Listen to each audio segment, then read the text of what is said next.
네, 안녕하세요. 여러분들의 구독과 좋아요로 이 채널이 유지되고 있습니다. 네, 영상 속도는 1.5배를 추천드리고요. 항상 구독자님, 멤버십 회원님들에게 감사하다라고 말씀을 드리면서 자, 이번 내용은 비트코인 설날 때 어떻게 움직일지 같이 한번 보도록 하겠습니다. 자, 이번 2017년도 기준점부터 보도록 하겠는데요. 그 이유는 유동성과 거래량이 잘 나왔던 시점이 2017년도 때부터 나왔기 때문입니다. 그래서 1월 27일 기준점으로 보게 되면 어떻습니까? 대부분 횡보 부분을 많이 보이고 그 설날 지나고 나서부터는 그 다음부터 반성을 잡았다라는 걸 볼 수가 있게 되겠죠. 그리고 통상 거래량이 매우 조조했던 걸 또 볼 수가 있게 되겠습니다. 그 다음에 2018년도 때로 넘어가게 됩니다. 2018년도 때부터는 여러분들도 대부분 아시겠지만 흐름이 어떻게 흘러갔습니까? 매우 안 좋게 흘러갔던 추이가 많이 있었죠. 그래서 저도 매우 뭐 좀 안타깝다라고 볼 수가 있을 것 같은데, 박상기의 난을 거치고 난 뒤에 2월 16일에서 18일 요 시점입니다. 그 전에는 좀 하락 추이가 좀 나왔다가 그 다음에 어찌 보면 이제 설날 시즌의 방향성을 잡긴 했지만 그렇게 큰 방향성은 나오지 않고 오히려 그 다음에 설날 지나고 나서 박스권을 가지게 되는 그런 형태를 좀 볼 수가 있을 것 같고요. 그 다음으로 또 19년도 2월에서 2월 4일부터 6일까지를 또 보도록 하겠습니다. 그러면 19년도 2월 4일부터 6일 이때인데요.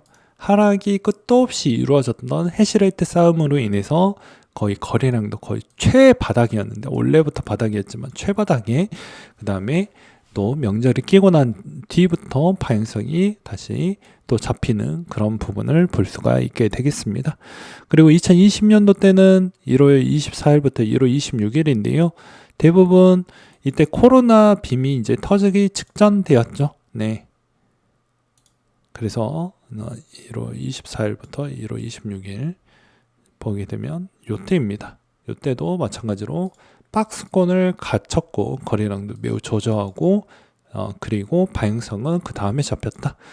그리고 오히려 특징적인 요인도 있긴 하지만 그건 뒤에 가서 설명을 하도록 하겠습니다. 자, 그리고 이때 같은 경우에는 이제 코로나 때 팬데믹 선언하고 나서에 따른 움직임이 애매하게 가다가 이제 선언하고 나서부터는 박살이 나는 그런 형태라고 보시면 될 것 같고요. 그 다음에 이제 또 21년도로 넘어가게 됩니다. 역대급 유동성이라고 볼 수 있는 날인데요. 2월 11일부터 이제 11일부터 요때인데요. 요때도 마찬가지로 거래가 거의 별로 없었고 유동성은 어느 정도 살아있지만 거의 변동성은 거의 없었습니다. 오히려 전에 좀 좋았고 후에도 좋았던 형태를 볼 수가 있겠습니다. 22년도 때로 가게 되면 이제 루나 사태가 본격적으로 터지고 거래소에 따른 신뢰도도 깨지는 그런 형태에 있는 자리라고 볼 수가 있을 것 같은데요. 이때도 이제 2월 30일 기준으로 보시면 될 것 같습니다. 요때인데요. 네. 요때군요. 네. 네. 요때인데 실질적으로 방향성은 뭐 그렇게 많이 나왔던 형태는 아니었다. 오히려 나오긴 했지만 그 뭐 큰 움직임은 거의 별로 없었고 박스권이 거의 갇혔다라고 볼 수가 있습니다. 그리고 후에도 박스권이었고요. 전에도 박스권이었다라는 걸 볼 수가 있게 되겠습니다. 그리고 이제 23년도 때로 가게 됩니다. 23년도 때 뭐 큰 부분은 뭐 지금 기억나는 것으로는 이제 뭐 실버게이트 사태라고 좀 봐야 되겠죠. 실버게이트 사태가 좀 있었는데 이제 그게 좀 파장이 커질 줄 알았지만 오히려 생각보다는 그렇게 크게 또 나오지 않고 좀 정리가 되는 비중으로 또 보여지기도 했습니다.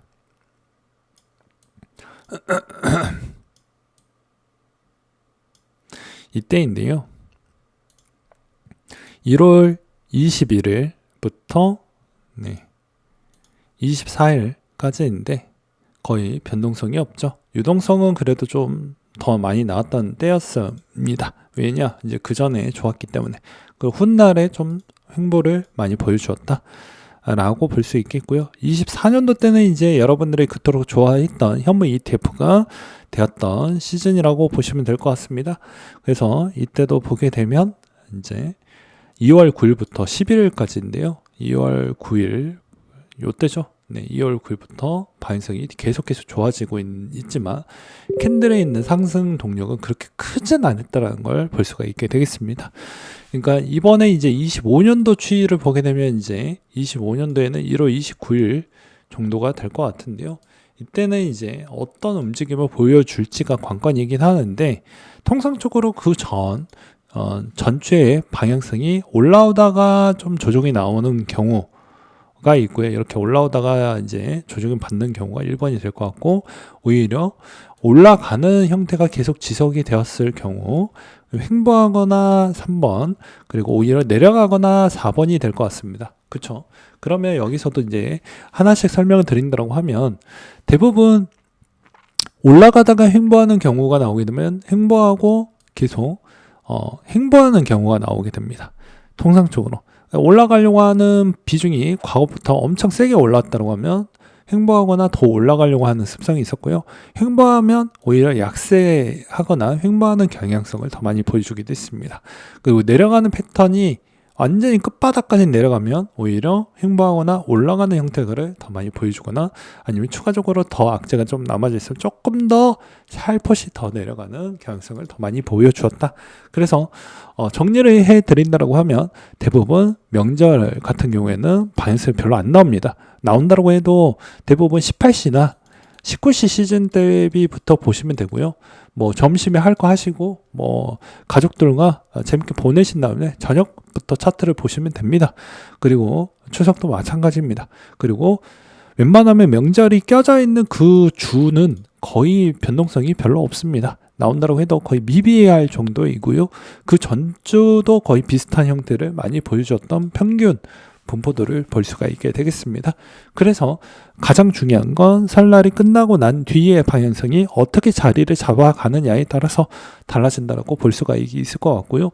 그리고 여기서도 방향성이 만약에 잡힌다고 하면 잡히는 방향성의 좀 화력이 그 전과 전주에 있는 방향성과에 따라서 좀 많이 상관관계를 좀 많이 띄었던 측면이 있기 때문에 전주에 있는 분위기와 그다음 방향성이 잡았던 분위기가 거의 일치하게 떨어진다고 하면 가장 강력한 화력을 좀 보여주는 형태를 볼 수 있었고요.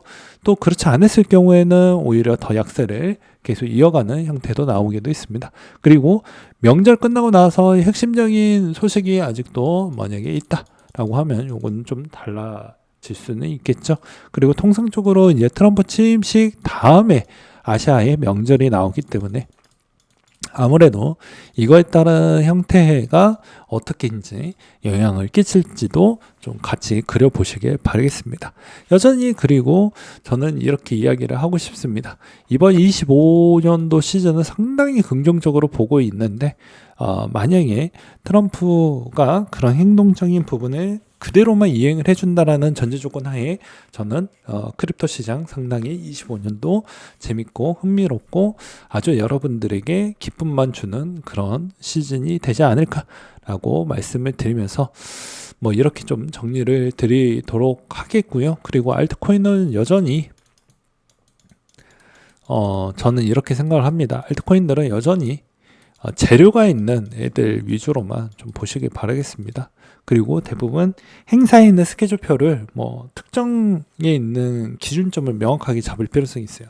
인물 형태에 있는 테마로 가져갈 거냐 아니면 특정에 있는 이 코인에 있는 재료에 있는 테마성으로만 가져갈 거냐 뭐 특별한 예시로 본다라고 하면 월드코인은 AI 챗 GPT 부분으로 또 볼 수 있는 그분의 상당한 입김의 작용을 많이 했죠. 그러니까 마찬가지로 그런 입김을 작용할 수 있을 만한 힘을 가지고 있는 측면이 있으면 그 인물적인 테마로 가는 게 맞는 겁니다. 월드코인의 자체적인 의미보다는 그렇게 보는 게 좀 맞다라는 걸 예시로 설명을 드리는 거라고 보시면 될 것 같아요. 네. 오늘 내용도 잘 보시고 설날에도 아주 즐겁게 투자 잘 하시길 바라겠습니다. 네, 이상으로 마치도록 할게요.